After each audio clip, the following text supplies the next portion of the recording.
saluda a los tiburones, susurró mi nuera mientras me empujaba del yate. Mi hijo, Daniel, solo se quedó ahí, sonriendo. Su plan era quedarse con mi fortuna de $3.000 millones. Pero cuando regresaron a casa esa misma noche, yo ya estaba sentada en mi sillón favorito, con un regalo muy especial esperándolos. Si estás viendo esto, suscríbete y dime desde dónde lo estás viendo. Déjame retroceder un poco y contarte cómo un martes perfectamente normal terminó conmigo cayendo en picada al océano Atlántico. Supongo que debí haberlo visto venir. Pero a mis 67 años, todavía creía que la familia significaba algo. Que la sangre era más espesa que el agua salada, por decirlo así. La mañana había comenzado de forma hermosa. Daniel me llamó personalmente, no a través de su asistente, lo cual ya debería haber sido una señal de alerta, para invitarme a lo que él llamó un paseo de celebración en su nuevo yate. Mamá, queremos brindar por tu recuperación de la operación, dijo con una calidez en la voz que confundí con afecto genuino. Solo nosotros tres, como una familia de verdad. Llevaba 6 semanas recuperándome de una operación de reemplazo de cadera. Y, sinceramente, estaba desesperada por cualquier muestra de que mi hijo y su esposa, Valeria, aún me querían en sus vidas desde que mi esposo Roberto falleció hace 2 años, dejándome su imperio tecnológico. Las cosas habían cambiado entre nosotros. Se sentían más frías. Así que me arreglé con esmero esa mañana, con mi vestido azul marino, el que Roberto siempre decía que hacía resaltar mis ojos, y tomé un taxi hasta el puerto. El yate era magnífico, una embarcación blanca reluciente que probablemente costaba más que la casa de cualquier persona promedio. Daniel me recibió en el muelle con un abrazo que se sintió falso, mientras Valeria nos miraba desde la cubierta, con una sonrisa tan afilada como el vidrio roto. ¿A poco no está hermosa?, dijo Daniel, señalando el barco. 42 pies de puro lujo. Estamos pensando llevarla al Caribe el próximo mes. Lo que no mencionó fue que la habían comprado con el dinero que les di el año pasado para invertir en la supuesta consultora de Daniel. $3 millones que ahora sospechaba nunca vieron una cuenta empresarial. La primera hora fue bastante agradable. Navegamos en aguas tranquilas, mientras la costa de Galicia se hacía cada vez más pequeña detrás de nosotros. Valeria sirvió mimosas y habló sobre sus planes para remodelar la casa, mi antigua casa, la que les había firmado tras la muerte de Roberto porque pensé que mudarme a un piso más pequeño sería más sencillo. Pero entonces Daniel comenzó a hacer preguntas, al principio casuales, sobre mi testamento, sobre los fideicomisos, sobre si había considerado hacer algunos cambios para facilitarles las cosas. Es que la sucesión puede ser tan complicada, mamá, dijo, rellenando mi copa de champán con demasiado entusiasmo. Queremos asegurarnos de que todo esté en orden. Fue entonces cuando noté que Valeria me estaba grabando con su móvil. No de forma obvia, sino sosteniéndolo en ángulo como si estuviera tomándose selfies, pero enfocándome mientras bebía, mientras hablaba sobre temas financieros, recopilando algún tipo de evidencia. Las piezas encajaron con una claridad horrible, la cirugía que me hicieron, los documentos que insistieron en gestionar ellos mismos, el poder notarial que me llevaron al hospital, solo por si acaso, solo mientras te recuperas, y el hecho de que mi asesor financiero había dejado de contestar mis llamadas. Daniel, dije con cuidado, dejando mi copa sobre la mesa. Quiero volver a tierra ahora mismo. Fue cuando su máscara cayó por completo. Me temo que eso no va a suceder, mamá, dijo. Su voz ya no tenía nada de amable. Era dura.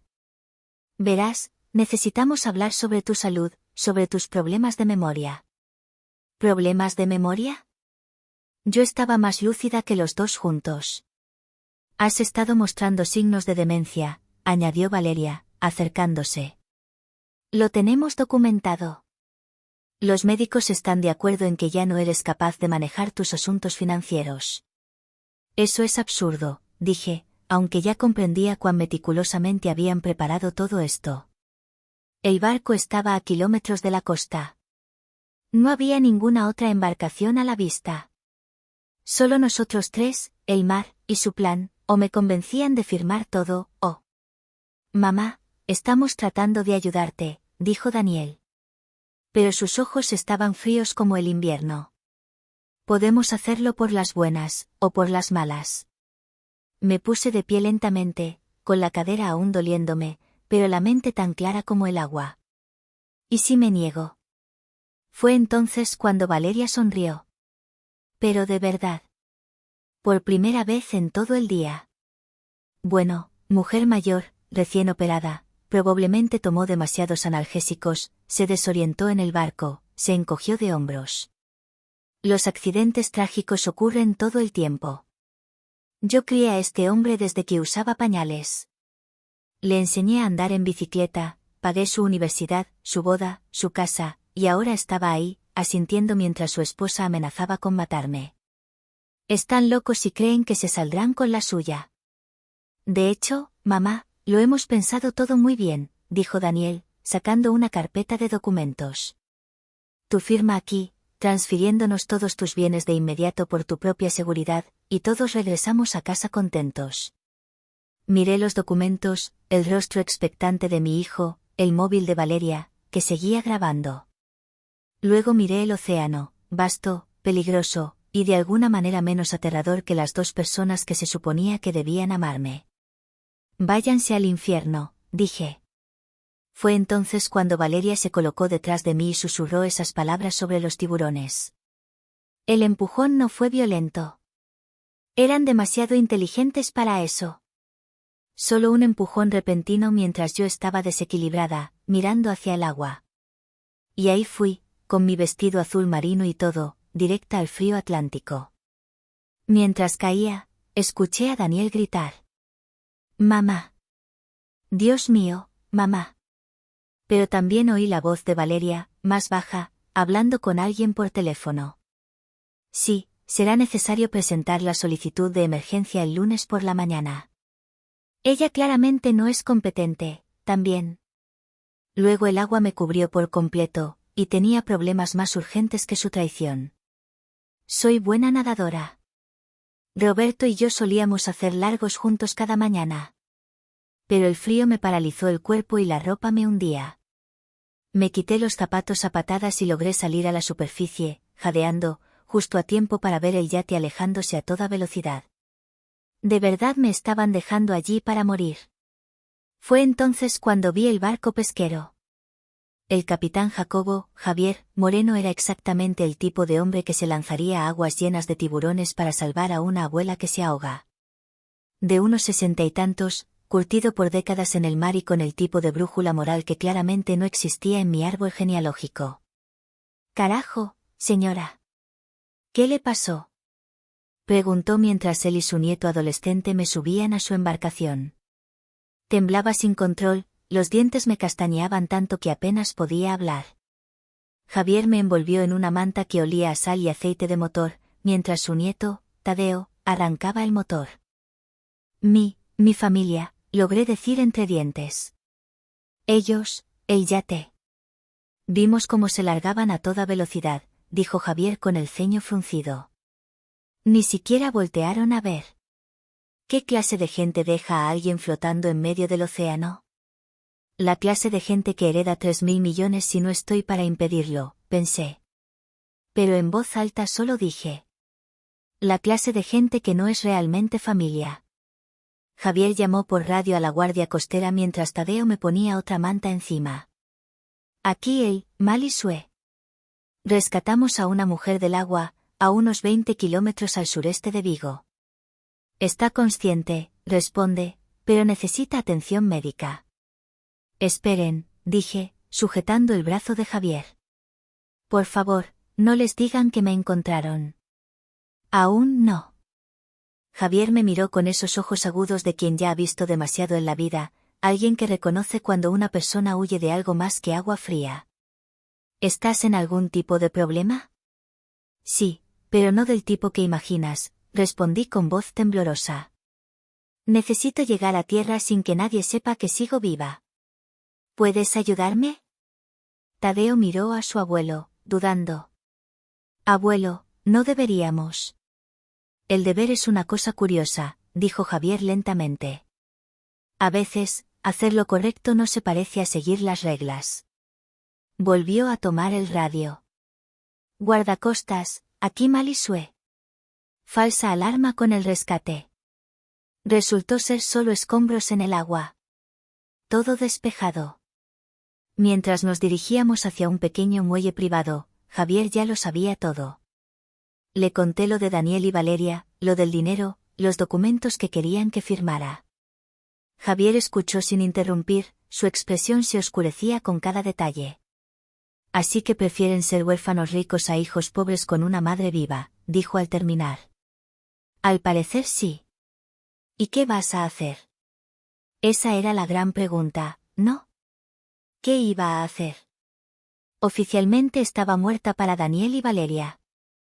Volverían a tierra, llamarían a las autoridades, reportarían mi desaparición, interpretarían el papel de familia en duelo mientras ejecutaban los documentos legales que ya tendrían listos.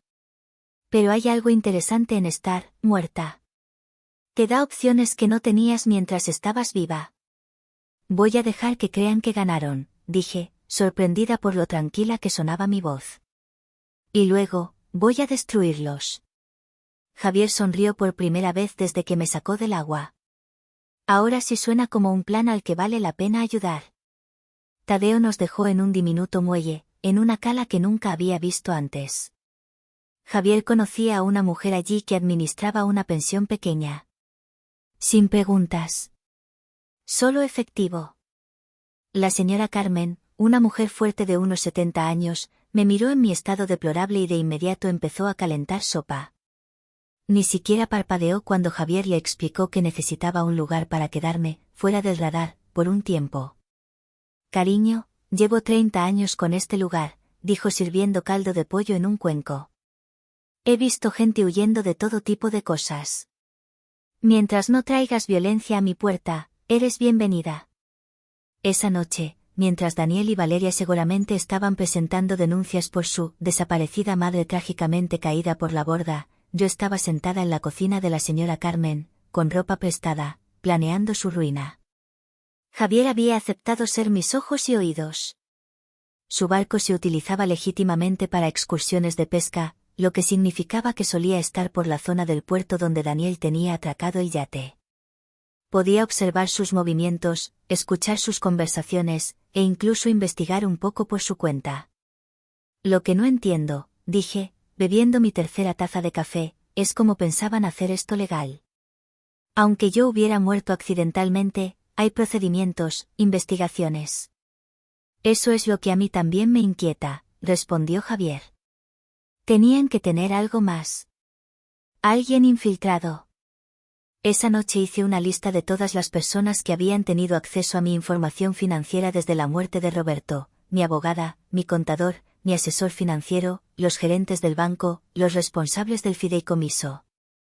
Alguien les estaba pasando información a Daniel y Valeria, ayudándolos a planear esto, y yo iba a averiguar quién. Pero primero, necesitaba saber exactamente qué historia estaban contando sobre mi desaparición. La señora Carmen tenía un ordenador viejo con acceso a Internet, y pasé horas leyendo noticias sobre el trágico accidente marítimo que supuestamente le había costado la vida a la viuda del reconocido empresario Roberto Hernández. Los artículos presentaban a una familia afligida lidiando con el deterioro mental de una mujer mayor. Daniel aparecía citado varias veces, hablando de mi confusión y mis supuestos problemas de memoria en los últimos meses. Valeria, al parecer, lloró ante los periodistas, diciendo cuánto les preocupaba mi seguridad. Hasta incluyeron una foto. Yo en el cumpleaños de Daniel el año pasado, con expresión algo desorientada mientras sostenía una copa. Recordaba a ese momento. Estaba confundida porque nadie me había dicho que era una fiesta sorpresa. Había llegado pensando que era una cena familiar tranquila y me encontré con 20 desconocidos en mi antigua casa. Pero en la foto solo parecía una anciana perdida. Exactamente la imagen que querían proyectar. El obituario ya estaba publicado en línea. Margarita Hernández, querida madre y abuela, falleció en un trágico accidente náutico mientras disfrutaba de un paseo con su devota familia. En lugar de flores, la familia solicita donaciones a la Asociación del Alzheimer. Incluso en la muerte, seguían manipulando el relato sobre mi supuesto deterioro mental. Malnacidos, murmuré, cerrando el portátil. La señora Carmen levantó la vista de su tejido. ¿Estás planeando algo especial para ellos? Oh, sí, dije. Algo muy especial. El funeral tuvo una asistencia sorprendentemente numerosa para tratarse de alguien supuestamente senil. Observé todo desde el otro lado del cementerio, con unos binoculares que Javier había tomado de su equipo de pesca, escondida detrás de un cobertizo de mantenimiento que me daba una vista perfecta de la ceremonia. Daniel no escatimó gastos. Ataúd de lujo, vacío, por supuesto, arreglos florales elaborados, un programa profesional con mi foto en la portada. Él y Valeria estaban junto a la tumba, perfectamente vestidos de negro a juego, aceptando condolencias de amigos, colegas y personas que apenas reconocía. Lo que más me impactó fue ver lo realmente tristes que estaban algunos de los presentes. Mi vecina Leonor lloraba abiertamente. Vinieron mis amigas del club de lectura. Hasta el doctor Pérez, quien me operó de la cadera, estaba allí, con expresión sombría. Estas personas sí se preocupaban por mí, y Daniel y Valeria estaban recibiendo su compasión, sabiendo perfectamente que yo seguía viva. ¿Ves algo interesante?, susurró Javier, agachándose junto a mí. Además de mi hijo dándose un espectáculo digno de un Oscar. Mira quién no está, dije, pasándole los binoculares. ¿Quién? Mi asesor financiero, Ricardo Báez. Mi abogada, Patricia Campos. Mi contador, Miguel Torres. Bajé los binoculares. Las piezas empezaban a encajar. Las personas que deberían estar en el funeral de una clienta con 3.000 millones, no aparecían por ningún lado. Quizá estén ocupados con los trámites del patrimonio, dijo Javier. Quizá. O quizá no pueden mirar a la gente a los ojos sabiendo que forman parte de todo esto. Después del servicio, observé a Daniel y Valeria moverse entre la gente como políticos, estrechando manos, aceptando abrazos, representando su papel a la perfección. Pero también noté cómo despachaban rápidamente a cualquiera que empezaba a hacer preguntas específicas sobre mis últimos días. Esa tarde, Javier me llevó de regreso a casa de la señora Carmen en su camioneta, tomando un camino largo para evitar encuentros fortuitos. Llevaba oficialmente muerta 4 días, y empezaba a comprender las ventajas únicas de mi situación. Necesito entrar en mi antigua casa, le dije al llegar al camino de entrada. Eso parece peligroso. Seguramente están viviendo ahí ahora, ¿no? No según los registros de propiedad que revisé esta mañana. Ellos se quedaron con su propia casa. La mía está vacía desde que me mudé al piso el año pasado. Saqué una hoja donde había estado tomando notas. Pero aquí viene lo interesante, alguien ha seguido pagando los servicios, la electricidad, el agua, la calefacción. Alguien la mantiene. ¿Y por qué harían eso si nadie vive allí? Buena pregunta, respondí. Creo que es hora de averiguarlo. Esa noche, Jacobo me dejó a 3 calles de mi antigua casa en Beacon Hill. La casa donde había vivido con Roberto durante 35 años, donde criamos a Daniel, organizamos incontables cenas y celebraciones familiares, la misma casa que había firmado a nombre de mi hijo porque creí que la familia significaba algo. Pasaba de medianoche y la calle estaba en silencio, salvo por algún coche que cruzaba de vez en cuando. Todavía tenía mi llave. Daniel nunca había pensado en pedírmela de vuelta, y me deslicé hasta la puerta trasera como una delincuente irrumpiendo en su propio antiguo hogar. La casa se sentía diferente. No vacía, exactamente, pero sí equivocada, alterada de algún modo. Avancé por las habitaciones familiares con la linterna que me había dado Jacobo, cuidando de no acercarme a las ventanas que daban a la calle. Los muebles del salón estaban cubiertos con sábanas, pero pude distinguir que había piezas nuevas. Caras. Un sofá de cuero que costaría más que el coche de mucha gente. Un centro de entretenimiento que definitivamente no estaba allí cuando yo vivía en la casa. En la cocina, el refrigerador no estaba lleno de lo básico que se guarda en una vivienda que se visita de vez en cuando, sino de comida fresca, cara, quesos importados, verduras orgánicas, productos premium que delataban una ocupación habitual.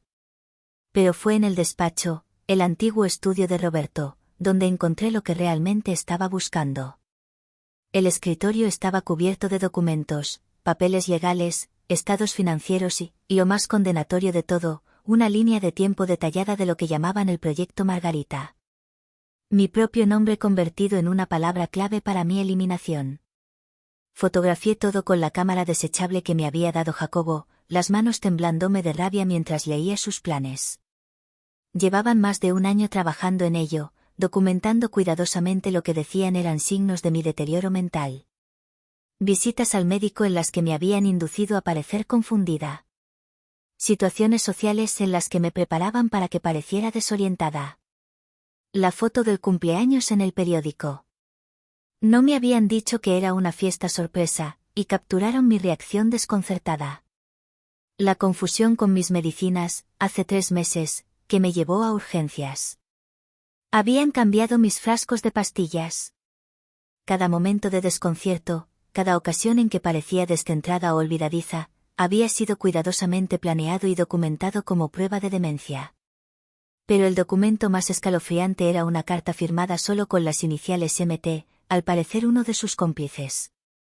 Hay que acelerar la línea de tiempo.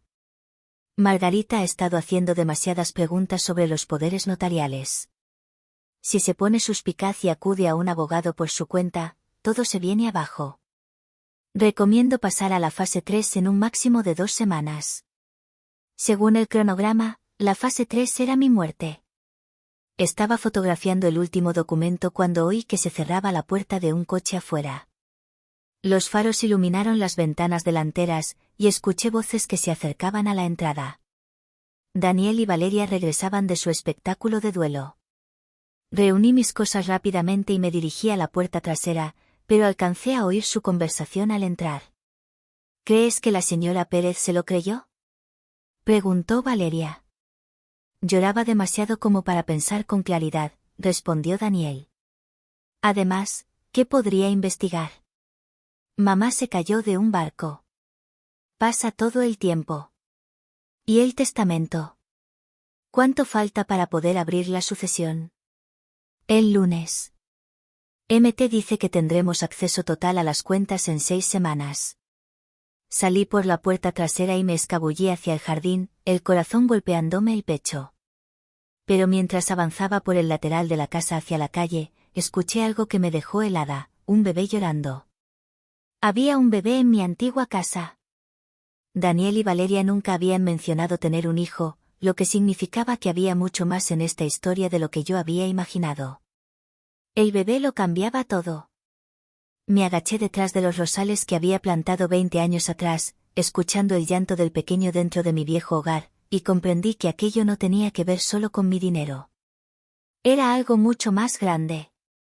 Jacobo me recogió en la esquina 15 minutos después, y todavía temblaba cuando subí a su camioneta. Pareces haber visto un fantasma, dijo. Peor, respondí. He visto a mi reemplazo. Le conté sobre el bebé, los documentos, el misterioso MT que parecía orquestarlo todo. ¿Un bebé?, repitió Jacobo, lentamente. Nunca mencionaron tener uno. Jamás. Y Daniel siempre decía que él y Valeria no estaban listos para ser padres. Que estaban demasiado enfocados en sus carreras. Saqué mi cámara desechable. Necesito revelar estas fotos, pero no en ningún sitio donde puedan tener contactos. Jacobo conocía a un tipo en Gloucester que tenía un laboratorio fotográfico de 1 hora y que no hacía preguntas. Mientras esperábamos a que revelaran las fotos, nos sentamos en la camioneta de Jacobo tomando café de una gasolinera e intentando armar el rompecabezas.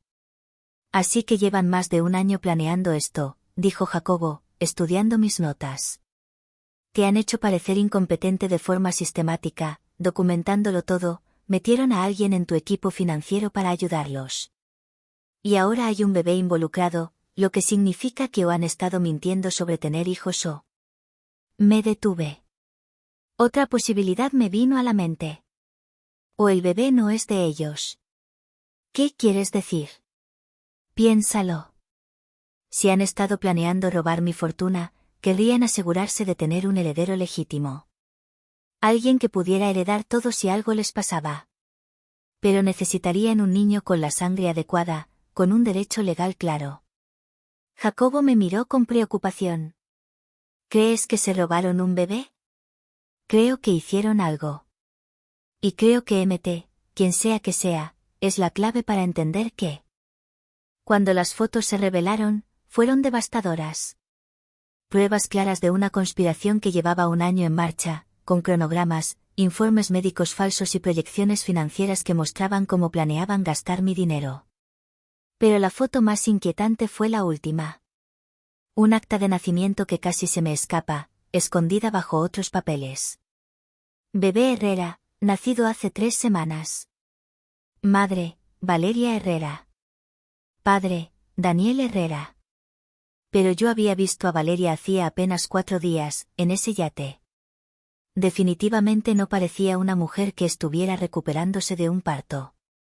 Este certificado de nacimiento es falso, le dije a Jacobo. Totalmente fabricado. Entonces, ¿de quién es el bebé? Esa noche no pude dormir. Estaba acostada en el cuarto de invitados de la señora Carmen, mirando al techo y pensando en todo lo que había descubierto.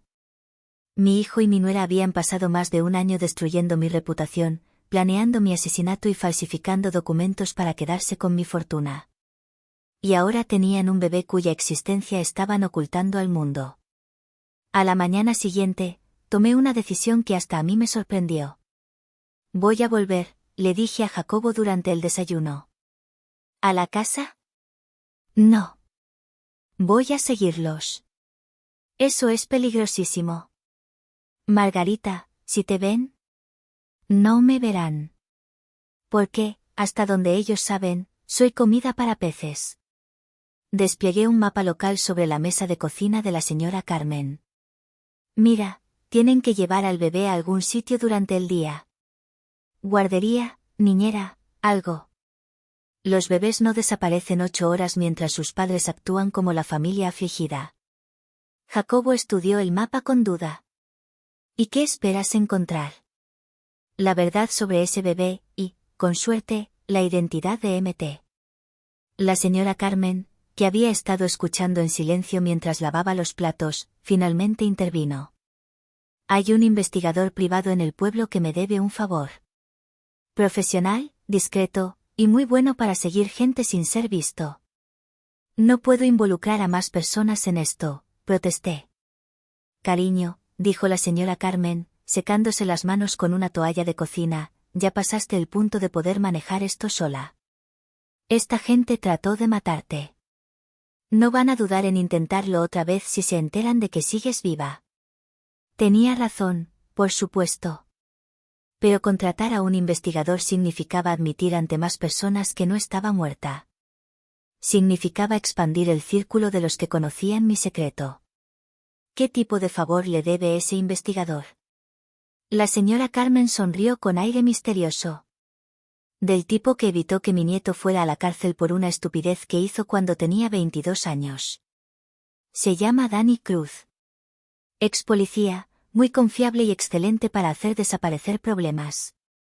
Al mediodía, estaba sentada en la pequeña oficina de Dani Cruz, sobre una tienda de sándwiches en el centro de Gloucester, contando mi historia por 3ª vez en una semana. Dani tenía unos 50 años, pelo canoso prematuro y unos ojos alertas que no se le escapaba nada. Así que quiere que siga a su hijo y a su nuera, descubra la verdad sobre ese bebé misterioso y averigüe quién es su cómplice, resumió, una vez que terminé. Así es. ¿Y con qué me va a pagar? Porque según los periódicos, todos sus bienes están congelados hasta que se abra la sucesión. Saqué un sobre que había preparado previamente. Efectivo. Tenía algo de dinero de emergencia guardado en una caja de seguridad que Daniel no conoce. Roberto siempre insistió en que tuviéramos fondos líquidos disponibles por si acaso. Dani revisó los billetes, suficientes para cubrir 2 semanas de vigilancia, y asintió. Voy a necesitar fotos de los objetivos y todas las direcciones donde podrían estar alojándose. Le entregué todo lo que tenía, incluidas las fotos que tomé durante mi entrada a la casa. Dani las estudió con atención, deteniéndose especialmente en los documentos firmados por Mt. Esta letra me resulta familiar, dijo, sacando una lupa. Profesional, pero con características distintivas. ¿Le molesta si la comparo con algunas bases de datos? Haz lo que tengas que hacer. Una cosa más, añadió Dani mientras me preparaba para salir. Si estas personas son tan peligrosas como dice, necesitamos un protocolo de seguridad. Me contactas cada 12 horas. Si no sé nada de ti, llevo todo esto a la policía. Acepté, aunque esperaba que no fuera necesario. Cuanta menos participación oficial, mejor. Al menos hasta que entendiera exactamente qué habían hecho Daniel y Valeria. Esa tarde volví a casa de la señora Carmen a esperar y planear, porque ahora tenía ayuda. Ayuda de verdad. Ayuda profesional. Y en menos de 24 horas, iba a saber con certeza quién había intentado matarme y por qué. Diego Cruz valía cada centavo que le había pagado. Al final del segundo día, ya tenía más información sobre las actividades de Daniel y Valeria de la que yo había logrado en meses viviendo con ellos. Tu hijo ha estado muy ocupado desde que supuestamente moriste, dijo Diego, esparciendo fotografías sobre la mesa de la cocina de la señora Carmen. Múltiples reuniones con abogados, 2 visitas al banco y 3 viajes distintos a una clínica médica privada a las afueras de Boston. ¿Clínica médica? Pregunté. Whitmore Reproductive Services. Muy exclusiva, muy cara y extremadamente discreta, explicó Diego, señalando una foto de Daniel y Valeria entrando a un edificio moderno de vidrio. Se especializan en acuerdos de subrogación para clientes adinerados que quieren mantener su privacidad. Las piezas empezaban a encajar, y el cuadro que formaban me revolvió el estómago. Compraron un bebé. Eso parece. Y no cualquier bebé. Según mi contacto en Whitmore, solicitaron específicamente un recién nacido que pudiera pasar por hijo biológico de ambos. El acuerdo se hizo hace 8 meses, pagado en efectivo, con instrucciones para preparar el certificado de nacimiento de antemano. La señora Carmen dejó 3 tazas de café sobre la mesa y se unió a nosotros. Entonces planearon tu muerte, compraron un bebé para que heredara tu fortuna, y tenían a alguien infiltrado en tu equipo financiero ayudándolos. Sobre eso, dijo Diego, sacando otra foto. Creo que encontré a Mt.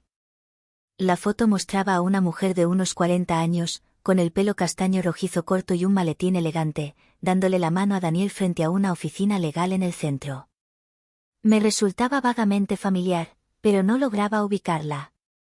Marina Torres, continuó Diego, socia de Morales Torres y Asociados. Manejan la planificación patrimonial de varias familias prominentes de Boston. Torres, repetí. Espera, ¿Michael Torres es mi contador? ¿Están casados? Y aquí es donde se pone interesante, añadió Diego. Marina Torres ha estado construyendo discretamente una cartera de clientes ancianos con relaciones familiares tensas. Se especializa en lo que llama planificación de transición familiar. Me quedé mirando la foto, y de pronto lo recordé. La conocí hace unos 6 meses, en un evento benéfico al que Daniel me obligó a ir. Mostró muchísimo interés por mi planificación patrimonial. Me hacía preguntas sobre mis fideicomisos. Seguro que sí, asintió Diego, porque Marina Torres tiene un modelo de negocio muy específico. Identifica a personas mayores con activos importantes y relaciones familiares deterioradas, y luego ayuda a sus familias a acelerar la herencia mediante lo que ella llama intervención compasiva. ¿Quieres decir asesinato?, dijo la señora Carmen, sin rodeos. Quiero decir que crea marcos legales para que las familias tomen el control de los bienes del anciano mientras aún está vivo, alegando incompetencia, demencia o capacidad disminuida. Lo ha hecho al menos 6 veces en los últimos 3 años. Diego esparció más fotos, imágenes de vigilancia de Marina Torres reuniéndose con diferentes familias, entrando en oficinas legales, visitando lo que parecían clínicas privadas. Está dirigiendo toda una operación. Encuentra personas mayores con parientes codiciosos, ayuda a orquestar evidencia de deterioro mental, provee respaldo legal para la transferencia de bienes, y se queda con una porción sustancial de la herencia. Y si la persona mayor se niega a cooperar o empieza a sospechar, tienen accidentes. Caídas, sobredosis, accidentes en botes. Siempre trágicos. Siempre plausiblemente accidentales. Siempre financieramente convenientes para la familia, superviviente. Me sentí enferma. Esto no se trataba solo de mi dinero. Era una operación sistemática dirigida a personas mayores vulnerables. ¿A cuántas personas crees que ha matado? ¿Qué pueda probar? Ninguna. ¿Qué sospeche? Al menos 12 en los últimos 5 años. Es muy buena ocultando sus huellas. Y solo trabaja con familias que pueden proporcionar explicaciones alternativas plausibles para la muerte del familiar. Tenemos que detenerla. Lo haremos.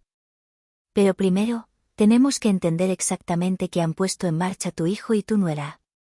Porque, según mis fuentes, ayer presentaron documentos preliminares de sucesión. Diego sacó una carpeta legal. Están alegando que moriste intestada, sin un testamento válido, lo que los convertiría en tus únicos herederos. También están afirmando que cualquier documento existente de planificación patrimonial es inválido porque fue firmado mientras tú ya estabas mentalmente incapacitada. Pero si tengo un testamento. Muy específico, muy detallado. Lo actualicé hace solo 2 años. Lo sé. Lo encontré. Diego abrió la carpeta y sacó un documento familiar. Era mi testamento, con lo que parecía ser mi firma al final. Pero el contenido era completamente distinto al que yo recordaba haber firmado. Lo reemplazaron, susurré, escaneando el documento falsificado. Este deja todo a nombre de Daniel, con provisiones para cualquier hijo futuro que pueda tener, incluido el bebé que acaban de conseguir a través de Whitmore Reproductive Services. Me levanté y caminé hasta la ventana de la señora Carmen, mirando el océano.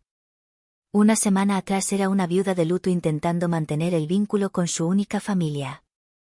Ahora era una víctima de asesinato que había sobrevivido a su propio intento de ejecución, descubriendo que su hijo formaba parte de una red criminal más grande dedicada a explotar a ancianos. Hay algo más, dijo Diego con cautela. Sobre el bebé. Me giré para mirarlo. La madre biológica era una chica de 17 años llamada Sara Collado. Huyó de su casa en Maine. Sin familia, sin apoyo. Marina Torres la encontró en un refugio en Portland y le ofreció $50,000 por llevar un embarazo para una pareja amorosa que no podía tener hijos. ¿Dónde está ahora? La expresión de Diego se ensombreció. Según los registros médicos, murió por complicaciones durante el parto. Pero hablé con una enfermera de Whitmore que recuerda a Sara.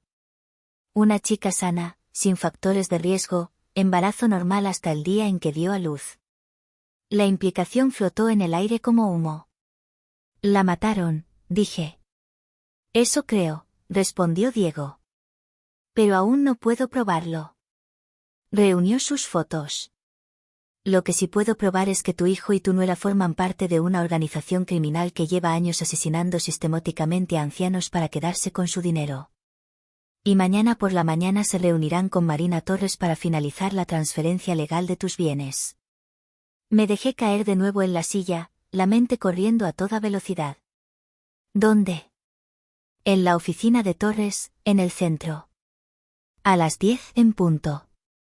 Miré a la señora Carmen, luego a Diego, y finalmente a las fotos sobre la mesa donde mi hijo aparecía dándole la mano a una asesina profesional. Entonces supongo que ha llegado la hora de que Margarita Herrera resucite de entre los muertos. La parte más difícil de planear tu regreso de la muerte es decidir a quién darle el susto primero. Podía enfrentar a Daniel y a Valeria en privado, darles la oportunidad de explicarse, pero eso suponía que merecían una explicación. O podía hacer mi resurrección pública, dejar que se enteraran de que estaba viva al mismo tiempo que el resto del mundo. Elegí la opción 3, acecho estratégico. ¿Quieres qué? Preguntó Diego cuando le expliqué mi plan. Quiero que sepan que estoy viva, pero no que sepan cuánto sé sobre su operación. Quiero que tengan miedo, que pierdan el equilibrio, que cometan errores. La señora Carmen asintió, complacida. Guerra psicológica. Me gusta. El plan era simple pero eficaz. Mientras Daniel, Valeria y Marina Torres estuvieran en su reunión en el centro repartiendo mis bienes, yo haría sentir mi presencia, de formas más sutiles.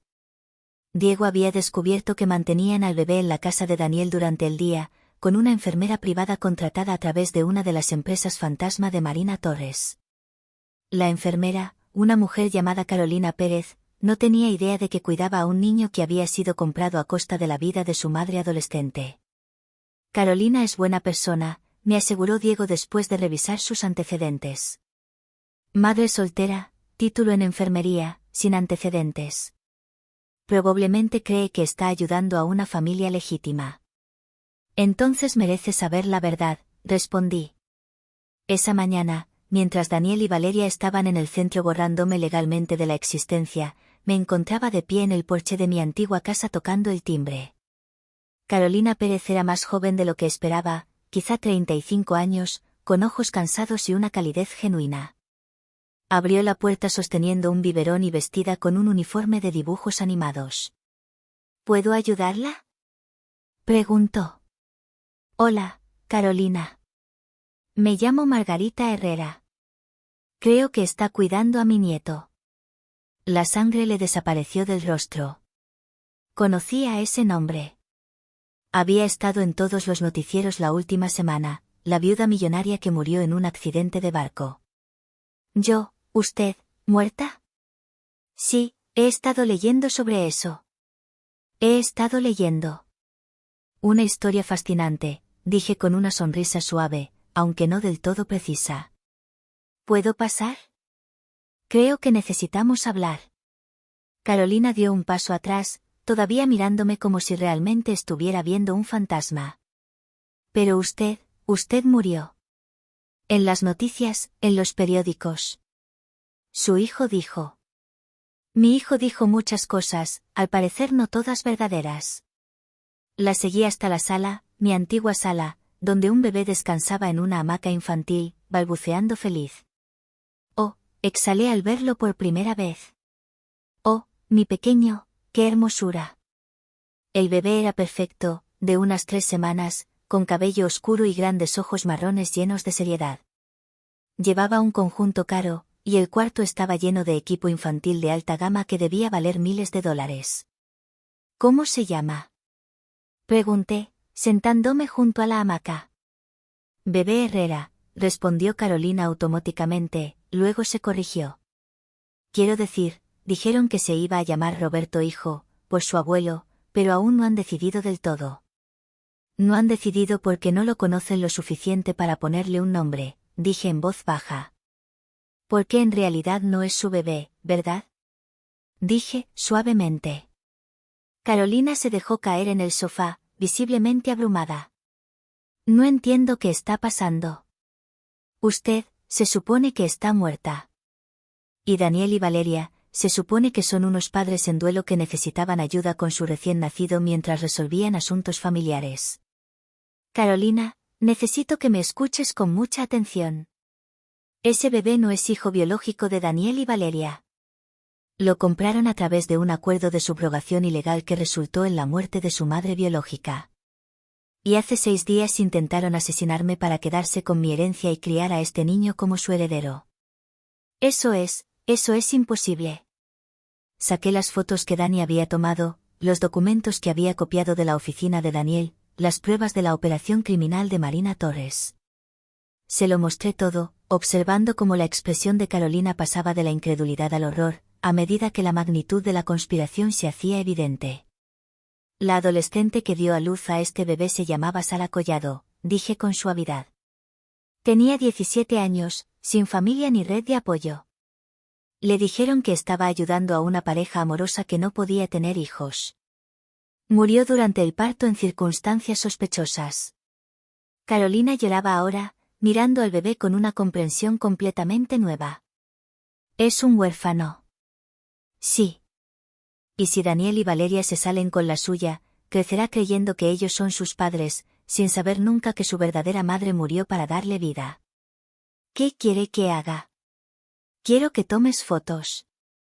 Documentes todo lo que puedas sobre cómo lo tratan, lo que te han dicho, quién más ha estado involucrado. Y después quiero que me ayudes a asegurarme de que este bebé crezca sabiendo la verdad sobre sus orígenes. Carolina se secó las lágrimas y asintió. Su nombre real debería ser Roberto Sara Herrera, por su abuelo y su madre biológica. Perfecto. Pasé una hora con Carolina y el pequeño Roberto Sara, tomando fotos, documentando cómo estaba dispuesto todo en mi antigua casa y explicando lo que ocurriría a continuación. Carolina aceptó seguir cuidando del bebé mientras reunía pruebas en secreto y me mantenía informada sobre las actividades de Daniel y Valeria. Volverán alrededor del mediodía, me dijo mientras me preparaba para irme. Siempre vienen a almorzar, revisar al bebé, hacer llamadas, manejar asuntos. Perfecto. Para entonces, ya habrán recibido mi primer mensaje. Mientras yo hablaba con Carolina, Dani había estado ocupado en el centro. Se estacionó frente al edificio de la oficina de Marina Torres con un lente teleobjetivo, tomando fotos de Daniel y Valeria entrando al edificio, reuniéndose con Torres, dándose la mano sobre lo que creían era mi acta de defunción legal. Pero el verdadero golpe maestro fue lo que Jacobo entregó a la oficina del abogado mientras ellos estaban en la reunión. Había escrito una nota sencilla, en papel elegante. Queridos Daniel y Valeria. Los rumores sobre mi muerte han sido muy exagerados. Tenemos que hablar. Con cariño. Mamá. PD, denle un saludo a mi querido Roberto Sara. Es precioso. La nota fue entregada por mensajero exactamente a las 11:47 de la mañana. Mientras seguían en la oficina de Torres finalizando los trámites de sucesión, según Diego, que observaba desde el otro lado de la calle, los tres salieron corriendo del edificio a los pocos minutos de recibirla, con los rostros blancos de pánico. La guerra psicológica había comenzado. Y esa misma tarde, cuando regresaran a mi antigua casa esperando encontrar su conspiración intacta, descubrirían que su víctima supuestamente muerta había estado muy ocupada. Porque no solo estaba viva. Estaba furiosa. Estaba armada con pruebas. Y estaba lista para la guerra. Estaba sentada en mi sillón favorito, el que Roberto me había regalado para nuestro 20º aniversario, cuando Daniel y Valeria regresaron de su reunión con Marina Torres. Me había colocado justo frente a la puerta, para ser lo primero que vieran al entrar en lo que solía ser mi casa. La expresión en sus rostros valió los 6 días que pasé flotando en el Atlántico. Hola, queridos, dije con tono agradable, sin levantarme. ¿Cómo fue la reunión? Espero que no hayan firmado nada importante mientras estuve ausente. Valeria gritó. Gritó como si hubiera visto a su peor pesadilla hecha realidad, que supongo que, en efecto, era. Daniel se quedó ahí parado con la boca abierta, aún con las llaves en la mano, mirándome como si esperara que desapareciera si parpadeaba lo suficiente. ¿Sorprendidos? Pregunté. Debo decir que los reportes sobre mi muerte fueron terriblemente prematuros. Aunque debo admitir que disfruté leyendo mi propio obituario. ¿Donaciones al Alzheimer? Bonito detalle. Carolina apareció desde la cocina con el pequeño Roberto Sara en brazos. Había estado esperando en la parte trasera de la casa, tal como habíamos planeado, lista para presenciar lo que sucediera. La señora Herrera me pidió que trajera al bebé, dijo nerviosa. Quería conocer a su nieto como es debido. ¿Su nieto? Valeria logró hablar, aunque su voz era apenas un graznido. Carolina, intervine con amabilidad, esta mujer está muerta, dije por ella. Sí, ya cubrimos eso. Resulta que ahogarse es más difícil de lo que parece, especialmente cuando hay buena gente cerca para sacarte del agua. Daniel finalmente logró articular algo. Mamá, creíamos que la Guardia Costera había registrado todo. La Guardia Costera buscó escombros, no supervivientes. Curioso cómo funciona eso cuando nadie reporta a una persona que cayó por la borda. Acepté al bebé de Carol, acomodándolo con cuidado en mis brazos. Hola, pequeño Roberto Sara. Soy tu verdadera abuela, no la que intenta comprarte con dinero manchado de sangre. No se llama Roberto Sara, bufó Valeria, recuperando algo de compostura. Se llamará como nosotros decidamos, porque es nuestro hijo. ¿Lo es? Miré al bebé, que me devolvía la mirada con esos ojos marrones tan serios. Dígame, Valeria, ¿cuándo dio usted a luz exactamente? Porque hace 4 días, en ese yate, no parecía precisamente que hubiera dado a luz 3 semanas antes. Fue un parto privado. Sí, seguro que muy privado, repuse. Tan privado que la madre biológica murió durante el parto en circunstancias misteriosas. Alcé la vista hacia los dos. ¿Conocían el nombre de la madre? Pregunté. Se llamaba Sara Cortés, tenía 17 años, era de Maine. No tenía familia que preguntara por ella cuando desapareció. El silencio se adueñó de la habitación. Carol dio un respingo y se tapó la boca con la mano. Eso es imposible, dijo Daniel. Su voz sonó sin convicción. Nunca haríamos. ¿Nunca qué? Le interrumpí. ¿Nunca conspirar con Marina Torres para operar una red de subrogación ilegal? ¿Nunca envenenar sistemáticamente la reputación de una anciana para robarle su fortuna? ¿Nunca empujar a tu propia madre por la borda y dejarla por muerta? Me puse en pie despacio, aún sosteniendo al bebé. ¿Qué parte exactamente no harían, Daniel? Valeria fue la primera en recomponerse, su shock se transformó en ese cálculo frío que yo ya conocía. Demuéstralo, dijo. Puedes hacer todas las acusaciones que quieras, pero probarlo es otra cosa. Oh, cariño, sonreí por primera vez desde que habían entrado. Realmente no deberías haber dicho eso. Carol, ¿te importaría llevar a Roberto Sara a su habitación para que duerma? Pregunté, sin apartar la vista de Daniel y Valeria. Los adultos necesitan conversar. Cuando Carol se fue con el bebé, me acerqué a la repisa donde Daniel había colocado varias fotos familiares, ninguna me incluía. Siéntense, dije con la autoridad que una vez dirigió la casa de Roberto. Los dos se sentaron, todavía en estado de choque. Déjenme contarles lo que he hecho esta semana mientras ustedes planeaban mi funeral y repartían mis bienes. Saqué un expediente manila de detrás del cojín del sillón. He investigado, aprendido y documentado. Extendí las fotografías que Dani había tomado sobre la mesa de café, Daniel y Valeria reuniéndose con Marina Torres, múltiples visitas a la clínica Whitmore de reproducción, documentos financieros que mostraban pagos en efectivo por el bebé. Esta es Marina Torres, dije, señalando una foto. Se especializa en ayudar a familias como la suya a acelerar las herencias mediante lo que ella llama intervención compasiva.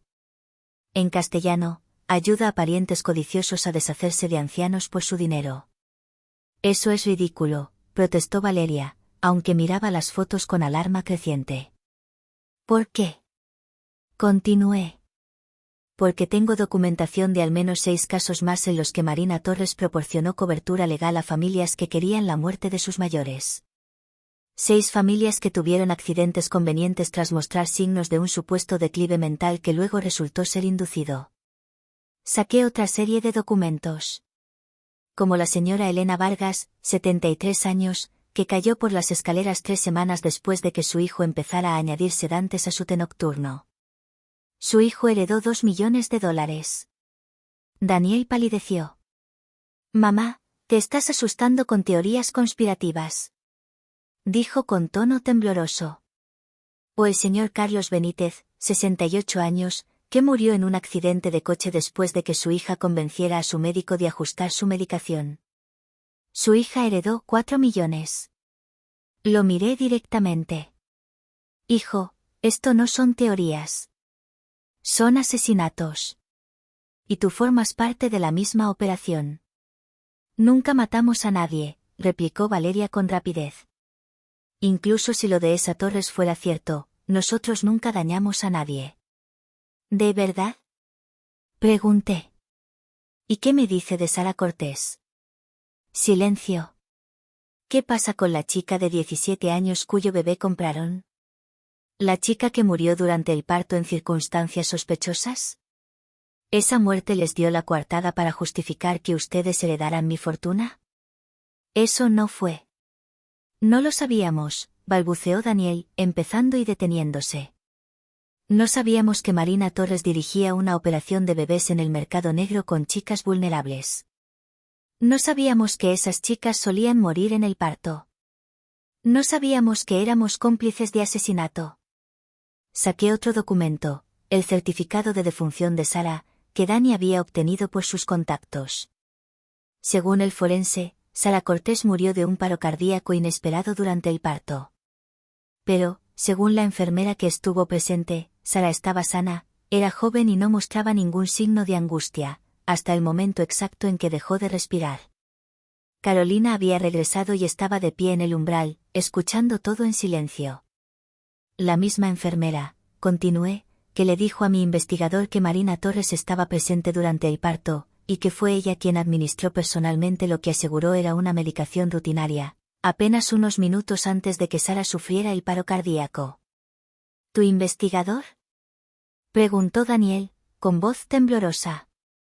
Oh, sí, respondí con calma gélida. ¿De verdad creías que estaba manejando todo esto sola? Tengo un investigador privado, fotos de vigilancia, registros financieros, documentos médicos y testimonio de múltiples fuentes. Sonreí, pero sin calidez alguna. Y también tengo algo más que quizá te interese. Caminé hacia lo que solía ser el escritorio de Roberto y abrí el cajón superior. Saqué una pequeña grabadora digital. He estado grabando toda esta conversación. Cada palabra que han dicho, cada admisión que han hecho, cada pedazo de evidencia que acaban de confirmar. Levanté la grabadora. ¿Sabías que en Massachusetts solo una de las partes necesita dar su consentimiento para grabar una conversación? Y dado que esto está ocurriendo en lo que antes era mi casa, creo que califico como parte consentidora. Valeria se puso de pie de golpe. No puedes usar eso en un tribunal. Eso es trampa o algo así. En realidad, dije con voz helada, es evidencia. Evidencia de conspiración, fraude y complicidad en asesinato. Evidencia que los pondrá a los dos en prisión por mucho, mucho tiempo. Daniel, finalmente, logró encontrar su voz. ¿Qué quieres? ¿Qué quiero? Me reí, y no fue un sonido agradable. Quiero mi dinero de vuelta. Quiero que ese bebé sea adoptado por una familia que lo ame de verdad y que le cuente la verdad sobre su madre. Quiero que Marina Torres sea arrestada por la asesina en serie que es. Y quiero que ustedes pasen el resto de sus vidas recordando que intentaron matar a su propia madre por dinero. ¿Y si cooperamos?, preguntó Valeria, la voz casi quebrada. Si cooperan, podría considerar no presentar cargos por intento de asesinato, respondí. Los cargos por fraude, conspiración y complicidad en homicidio ya no están en mis manos. Pero el de intento de asesinato sí lo está. Los miré a ambos, las dos personas que habían compartido mi casa, mi mesa, mis navidades, que habían planeado mi muerte con la misma eficiencia con la que se planifica unas vacaciones. Tienen 24 horas para decidir. Eligieron mal. En lugar de confesar, en lugar de cooperar, en lugar de mostrar siquiera un ápice de remordimiento por haber intentado matarme, Daniel y Valeria decidieron redoblar su plan original. Me enteré a las 6 de la mañana siguiente, cuando Diego Cruz llamó a la pensión de la señora Carmen con una advertencia urgente. Se están moviendo rápido, dijo sin preámbulos. He estado monitoreando sus comunicaciones y pasaron toda la noche al teléfono con Marina Torres y con alguien más. Alguien a quien llaman el limpiador. Me incorporé de inmediato. ¿Qué tipo de limpiador? Del tipo que hace desaparecer problemas de forma permanente, respondió. Están planeando matarte otra vez. Y esta vez quieren asegurarse de que el cuerpo aparezca, para que no haya duda de tu muerte. La señora Carmen, que escuchaba desde la puerta de la cocina, empezó a hacer llamadas de inmediato. En 15 minutos, Jacobo Morales estaba en la puerta con su camioneta, y estábamos evacuando hacia una casa segura que Diego había preparado. ¿Cuánto tiempo tenemos?, pregunté mientras conducíamos por la oscuridad previa al amanecer. No mucho. El limpiador que contrataron vuela desde Nueva York esta mañana, dijo Diego por teléfono. Según mis fuentes, se especializa en hacer que los asesinatos parezcan accidentes, y tiene un historial perfecto. La casa segura era una pequeña cabaña en una isla privada, accesible solo por barco. Jacobo conocía al dueño, otro pescador que le debía favores y no hacía preguntas. Llegamos justo cuando el sol empezaba a elevarse sobre el Atlántico. Esto es una locura, dije, sentada en la mesa de la cocina, con una taza de café entre las manos, intentando asimilar la situación. Mi propio hijo contrató a un asesino profesional para matarme. La gente hace cosas terribles por dinero, dijo Jacobo con gravedad.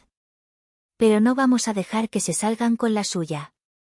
Diego llegó una hora después con noticias aún más inquietantes.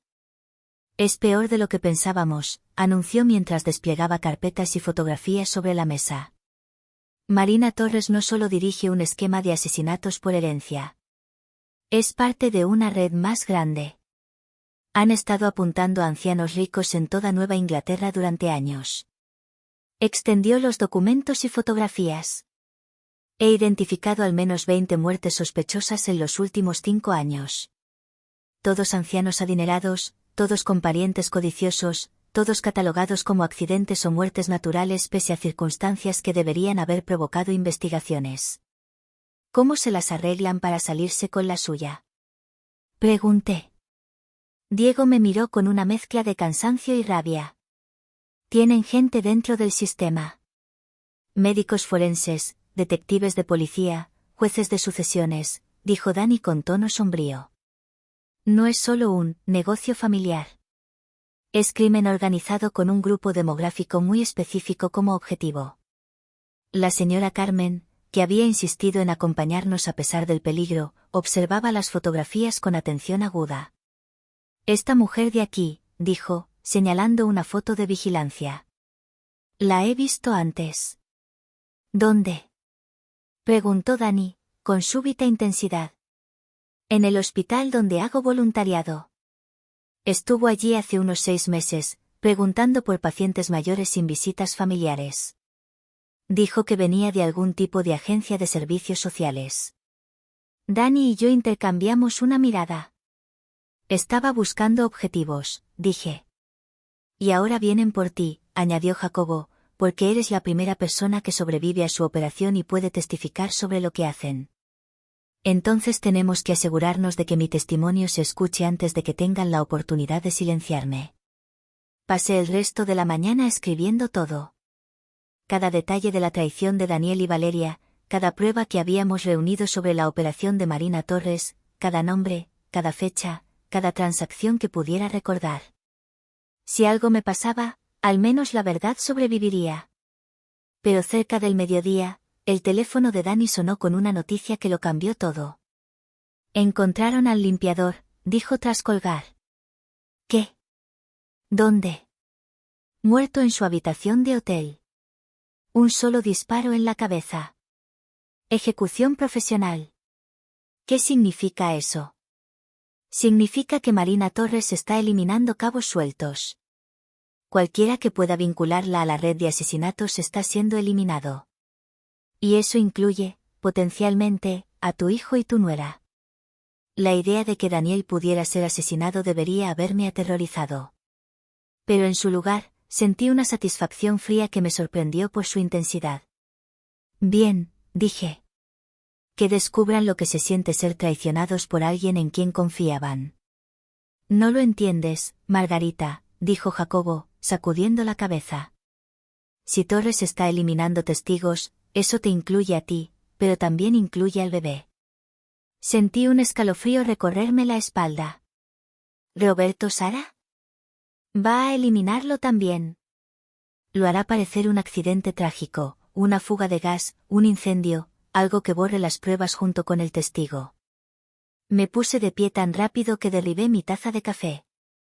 Tenemos que sacarlo de allí. Es demasiado peligroso. Estarán vigilando tu antigua casa, esperando que aparezcas. Entonces tendré que darles exactamente lo que están esperando. El plan era simple, y por eso daba tanto miedo. Me entregaría a Daniel y Valeria. Les haría creer que habían ganado. Y confiaría en que Dani y Jacobo estarían en posición para rescatarme a mí y al bebé cuando Marina Torres llegara a limpiar la casa. Este es el plan más estúpido que he escuchado en mi vida, dijo la señora Carmen mientras preparábamos el regreso al continente. Es la única forma de salvar a ese bebé, respondí, revisando los dispositivos de grabación ocultos que Dani me había dado. Y de conseguir las pruebas necesarias para destruir toda la operación de Torres. Dani había estado monitoreando las comunicaciones toda la mañana. Marina Torres conducía desde Nueva York y planeaba llegar a mi antigua casa al anochecer. A Daniel y Valeria se les había dicho que me mantuvieran viva, para que ella pudiera interrogarme sobre lo que sabía, antes de orquestar mi accidente final. Ellos creen que voy a intercambiar mi vida por la del bebé, le dije a Jacobo mientras su bote se acercaba al muelle de Gloucester. No tienen idea de que llevo días planeando esto. Los dispositivos de grabación ya estaban escondidos por toda mi antigua casa, colocados por Carolina mientras Daniel y Valeria estaban fuera haciendo sus arreglos con Torres. También había colocado cámaras en ubicaciones estratégicas y estaría escondida en el sótano con el bebé, lista para escapar por la antigua entrada de servicio si las cosas salían mal. ¿Estás segura de esto?, me preguntó Jacobo al llegar al muelle. Estoy segura de que, si no lo hago, un bebé inocente morirá por la avaricia de mi hijo. Y eso no es algo con lo que pueda vivir. Me acerqué a la puerta de mi antigua casa a las 6 en punto. Como habíamos acordado, Daniel abrió. Tenía el rostro demacrado y los ojos vacilantes. Mamá, dijo, y por un momento escuché al niño que una vez crié y amé, ese al que le di todo. Hola, Daniel. He venido, como prometí. Valeria caminaba nerviosamente por la sala. Su compostura habitual estaba completamente destruida. Ella llegará pronto, dijo, sin mirarme. Marina Torres. ¿Quiere hablar contigo? Seguro que sí, respondí. Mamá, empezó Daniel, pero se detuvo. Nunca quise que esto llegara tan lejos. Pero dejaste que llegara, dije, sin necesidad de levantar la voz. Lo permitiste porque $3.000 millones valían más para ti que la vida de tu madre. No pudo sostenerme la mirada. Marina Torres llegó exactamente a las 7. Era más baja de lo que había imaginado, con un aspecto profesional y discreto. Podría haber pasado por la contadora o abogada de cualquiera, lo cual, supuse, era exactamente lo que era. Señora Herrera, dijo con amabilidad, extendiendo la mano como si estuviéramos en una fiesta de cóctel. Me alegra tanto que haya sobrevivido a su accidente en el mar. Tenemos mucho de qué hablar, dijo Marina Torres con esa voz agradable que ya no engañaba a nadie. Estoy segura de que sí, respondí. Se sentó frente a mí en lo que alguna vez fue mi sala de estar, abrió una carpeta de cuero y empezó a hablar como si estuviéramos negociando un contrato de negocios. Ha causado muchos problemas para mis clientes, dijo, con ese tono sereno y ensayado. Daniel y Valeria siguieron mis instrucciones al pie de la letra, y sin embargo, aquí está usted, viva, y aparentemente bien informada sobre asuntos que no le conciernen. El asesinato sí me concierne. Especialmente cuando es el mío. Prefiero pensar que lo que hacemos es una aceleración de planificación patrimonial, corrigió ella con una sonrisa helada. Ayudamos a las familias a acceder a herencias que de otro modo quedarían atadas por años en procedimientos legales. ¿Y a los ancianos que matan? ¿Qué servicio les prestan a ellos? Paz, respondió sin pestañear. Un final digno para la confusión y el miedo que viene con el deterioro cognitivo. Una muerte que permite a sus familias recordarlos como eran, no como llegaron a ser. La miré, atónita por su capacidad para racionalizar el asesinato en masa. ¿Cuántos? ¿Cuántos qué? ¿Cuántas personas ha matado? Consultó su carpeta como si revisara citas en una agenda. En los últimos 5 años, mis clientes y yo hemos resuelto exitosamente 37 casos, todos relacionados con individuos mayores cuya existencia prolongada generaba dificultades financieras y emocionales para sus familias. 37 asesinatos. Lo decía como si hablara de declaraciones de impuestos. ¿Y planea convertirme en el número 38? Oh, señora Herrera, me temo que será la número 39. Tuvimos que resolver otro asunto más temprano hoy. Un caballero que se estaba volviendo demasiado curioso sobre nuestras operaciones. Sonrió. Pero sí, usted necesitará otro accidente. Uno más permanente esta vez. ¿Y el bebé? Trágica fuga de monóxido de carbono, dijo con total naturalidad. Estas casas viejas, los sistemas de calefacción defectuosos pueden ser tan peligrosos. Miré a Daniel y Valeria, sentados como estatuas en el sofá. ¿Esto es lo que querían? ¿No solo mi muerte, sino la de un bebé inocente? Ninguno respondió. El bebé es un cabo suelto, continuó Torres. Su existencia complica la estructura legal de la herencia, y sus orígenes levantan demasiadas preguntas.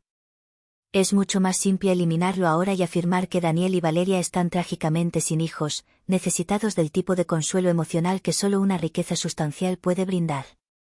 Fue entonces cuando sonreí. Por primera vez desde su llegada. Señorita Torres, dije, con una amabilidad que sabía a cero, creo que hay algo que debería saber.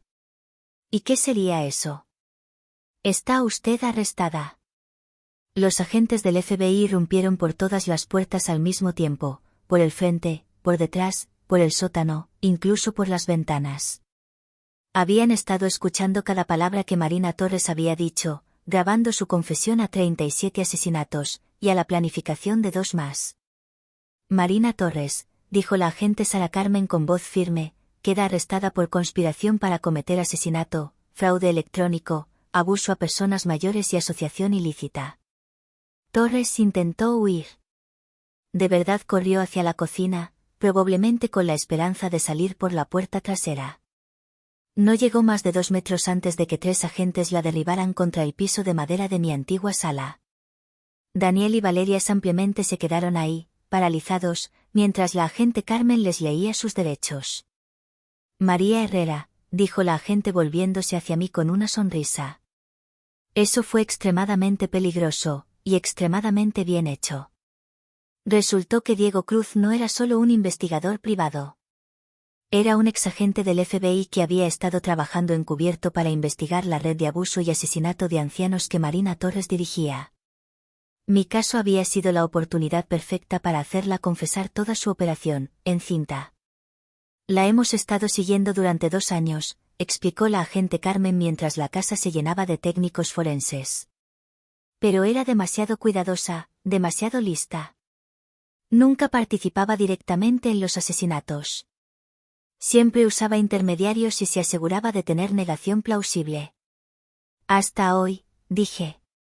Hasta hoy, cuando confesó 37 asesinatos mientras planeaba 2 más, frente a equipos de grabación federales. Carolina subió del sótano cargando al pequeño Roberto Sara, ambos ilesos. ¿Se acabó? Preguntó con la voz temblorosa. Se acabó, confirmé, tomando al bebé en mis brazos. Al menos, la parte peligrosa. La parte legal tomó meses. Daniel y Valeria fueron acusados de conspiración para cometer asesinato, fraude, abuso a personas mayores y complicidad en la muerte de Sara Collado. Ambos aceptaron acuerdos de culpabilidad. 25 años para Daniel. 20 para Valeria. Marina Torres fue a juicio. Y fue declarada culpable de todos los cargos. Cadena perpetua sin posibilidad de libertad condicional. La red que Marina Torres había construido fue desmantelada durante el año siguiente. Arrestaron a otros 17 conspiradores, incluyendo médicos forenses corruptos, abogados de sucesiones y familiares que habían participado directamente en los asesinatos. La investigación reveló que la operación había robado más de $200 millones a víctimas ancianas en 6 estados. Pero el resultado más importante fue el bebé Roberto Sara. Lo adopté legalmente con el apoyo total del sistema judicial y de la familia extendida de Sara Cortés, a quienes encontramos viviendo en Canadá. Estaban agradecidos de que alguien estuviera dispuesto a criar al hijo de Sara y contarle la verdad sobre su valiente madre, que había intentado darle una vida mejor. Su verdadero nombre es Roberto Sara Herrera, le expliqué a la jueza de familia. Roberto por su abuelo. Sara por su madre biológica. Y Herrera porque esa es la familia que lo amará y lo criará con la verdad sobre de dónde viene. La jueza, una mujer de unos 60 años que había seguido el caso de cerca, sonrió. Creo que Sara Cortés estaría orgullosa de cómo terminó su historia, dijo. Ahora tengo 72 años, han pasado 5 años, y Roberto Sara es un niño extraordinario. Sabe exactamente quién es y de dónde viene. Sabe que su madre biológica fue una adolescente valiente llamada Sara, que quiso que él tuviera una buena vida. Sabe que su padre adoptivo y su madrastra intentaron usarlo en un plan que le costó la vida a Sara. Y sabe que, a veces, las personas que se supone que deben amarte son precisamente de quienes tienes que protegerte. La señora Carmen aún dirige su pensión, aunque ha añadido una faceta nueva como consultora para personas mayores, ayudando a quienes sospechan que sus familias podrían no tener sus mejores intereses en mente. Jacobo Morales sigue con sus excursiones de pesca, pero también se ha convertido en una especie de leyenda local por ser el hombre que rescató a una abuela moribunda del Atlántico. Y Diego Cruz, agente Cruz, aún trabaja para el FBI. Pero cada Navidad me envía una postal con fotos de otras personas mayores cuyas vidas ha salvado desde entonces. ¿Y Daniel y Valeria? Aún están en prisión. Daniel me escribe cartas de vez en cuando, intentando explicar por qué hizo lo que hizo, pidiendo perdón, diciendo que fue manipulado por gente más inteligente que él. Yo no respondo. Porque esto fue lo que aprendí durante mi semana como mujer muerta. La familia no se trata de la sangre, ni de la obligación, ni de la herencia. Se trata de estar presente cuando alguien te necesita. De proteger a los vulnerables. Y de elegir el amor por encima de la codicia, cada día. Roberto, Sara y yo tenemos ese tipo de familia ahora. Una familia en la que nadie cae de un bote. Nadie roba fondos fiduciarios. Y nadie tiene que morir para que otro se haga rico. Es una familia mucho mejor que aquella en la que nací. Y sin duda, mejor que la que crié. Gracias por escuchar. No olvides suscribirte y, si quieres, comparte tu historia en los comentarios. Tu voz importa.